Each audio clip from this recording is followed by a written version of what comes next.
My presentation is on classroom management for kindergarten by Tiffany Osgood. For this presentation, I've used several different resources.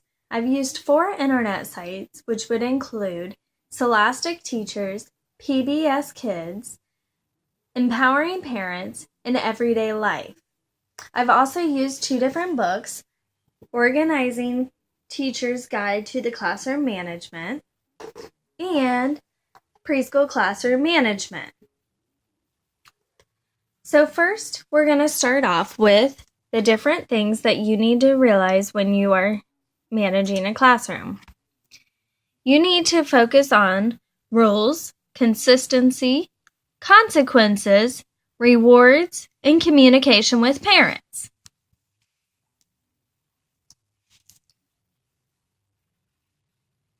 First, we have the rules. Rules are important when you are in the classroom. It shows the children what they're expected to do, and it makes them more responsible for their own actions.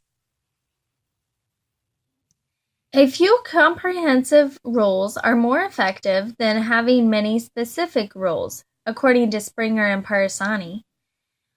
These rules should be written in a positive manner if possible. When the children take part in making the rules, they seem to remember them with greater ease, according to Warner and Lynch. 4 to 6 rules are ideal for the most important areas of behavior. When a rule is broken, if the kids help you make them, you are able to say, "Remember when we made this rule together at the beginning of the school year?" Here's a couple examples of rules set on Scholastic Online in an article called Creating Classroom Rules Together. Treat others as you would like to be treated. Respect other people and their property. No hitting, no stealing, etc. Laugh with anyone, but laugh at no one. Be responsible for your own learning. Come to class and hand in assignments on time.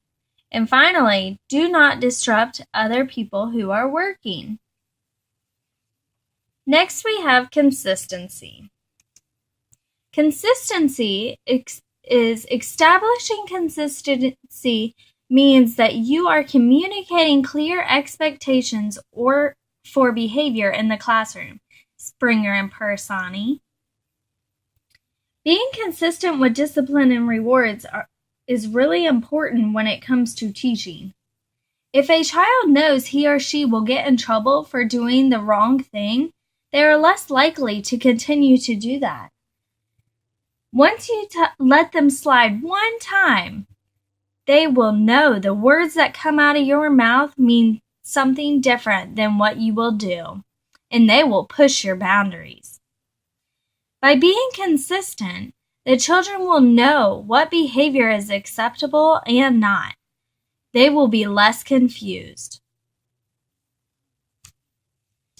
Consequences.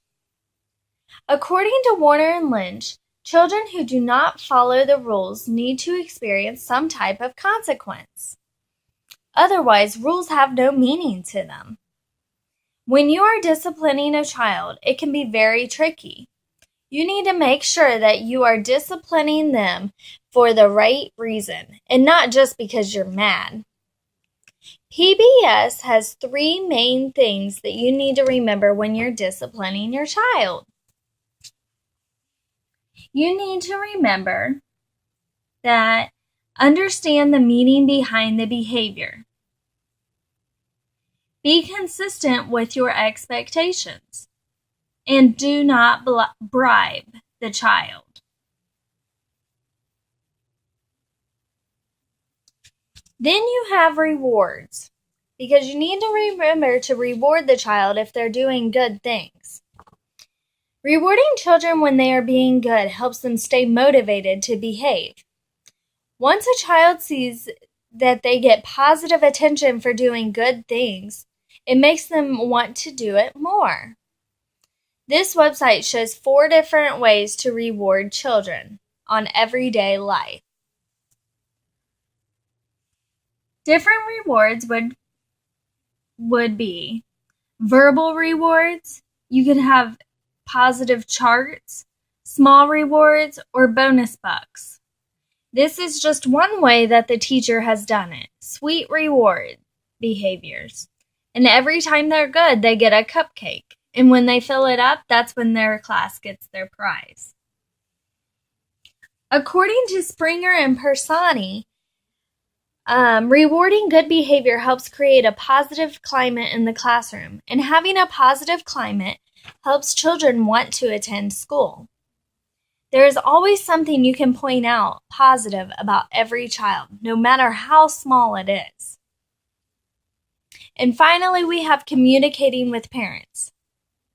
Communicating with parents is really important when it comes to education.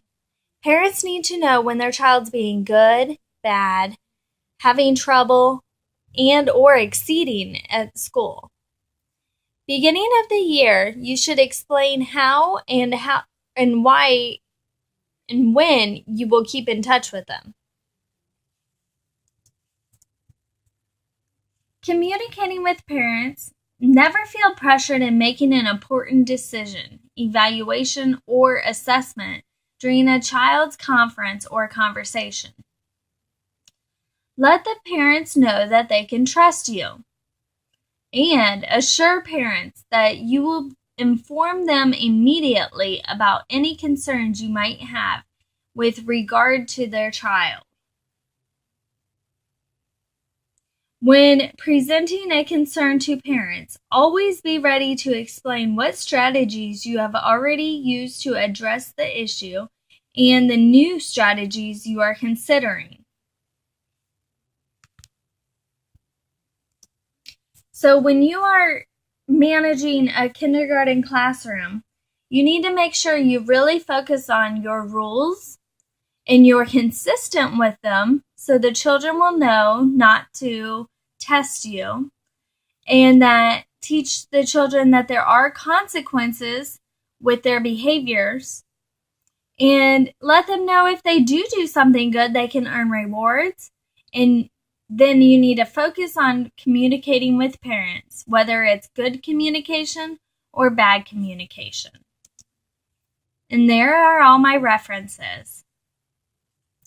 I want to thank you, and I hope that you've learned something from my presentation.